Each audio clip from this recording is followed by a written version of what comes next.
Souvenez-vous, il y a quelques années, Dacia arrivait sur le marché français avec la Logan, une berline 4 portes destinée avant tout au marché émergent et qui avait été finalement commercialisée en Europe de l'Ouest et en France. Aujourd'hui, après le succès des Sandero et du Duster, c'est l'heure du restyling pour la deuxième génération de Logan, à laisser aujourd'hui sur Caradisiac. Ce restyling a pour but de rendre plus moderne et jeune la Logan. Il passe principalement par l'adoption d'une nouvelle calandre qui s'inspire de celle du Duster. Vous avez également de nouveaux projecteurs avant avec l'adoption d'une nouvelle signature lumineuse à LED, une identité nouvelle qu'on retrouve également à l'arrière du véhicule avec l'adoption de nouveaux feux et des boucliers redessinés notamment au niveau des antibrouillards. Sur le plan esthétique, c'est tout, mais il faut bien le reconnaître que ça apporte une petite touche, on va dire, supplémentaire à la Logan. Il y a également des modifications à l'intérieur de cette Logan. Elle porte principalement sur l'adoption d'un nouveau volant, 4 branches, plutôt bien dessiné et qui intègre enfin en son centre le klaxon. Fini l'époque où celui-ci se trouvait au bout des commodos.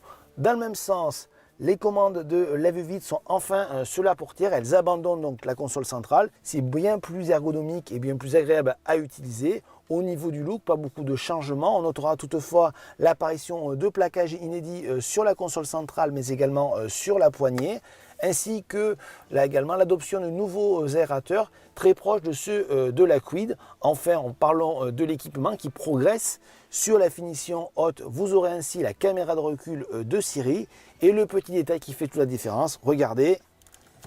Cette Logan inaugure un petit détail, une nouvelle clé, ça n'a l'air de rien, mais c'est beaucoup pour Dacia. Statu quo au niveau des aspects pratiques, aucun problème d'habitabilité, comme vous pouvez le constater, que ce soit en termes d'espace au genou ou de garde-toit. Vous avez également un bon volume de chargement, mais attention, il s'agit quand même d'un coffre, donc pas forcément très pratique à charger.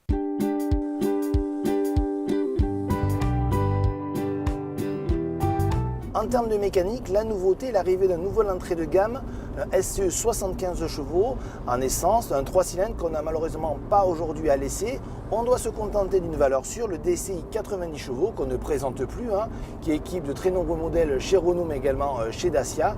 Et il faut bien reconnaître qu'il convient parfaitement à un usage quotidien sur cette Logan. Pourquoi? Parce que tout simplement on a affaire à un véhicule très léger, 1070 kg, donc ça apporte même un petit peu de dynamisme. Or c'est vraiment pas le but de la voiture.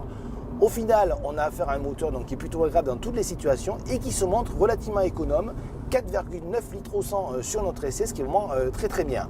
Concernant le comportement, pas de surprise, on connaît la Logan, un véhicule plutôt typé confort, mais l'agrément de conduite est quand même au rendez-vous. On a affaire à un véhicule plaisant, quelle que soit la situation. Donc, contrairement à ce qu'on pourrait penser au premier abord, et ce n'est pas vraiment une surprise finalement, cette Dacia Logan n'est pas ridicule sur la route, bien au contraire. Alors oui, la Dacia Logan n'est pas la meilleure berline du marché, ce n'est pas une surprise ni son but. Mais toutefois aujourd'hui avec son restyling, elle gagne en attractivité, en modernité avec un nouveau moteur SE de 75 chevaux et un équipement plus riche. Alors bien sûr, elle ne s'adresse pas aux amoureux d'automobile, mais à tous ceux qui recherchent un moyen de se déplacer peu coûteux et pratique, et c'est son but. D'autant plus que les prix sont toujours aussi imbattables, compris entre 7 790 et 12 750 €.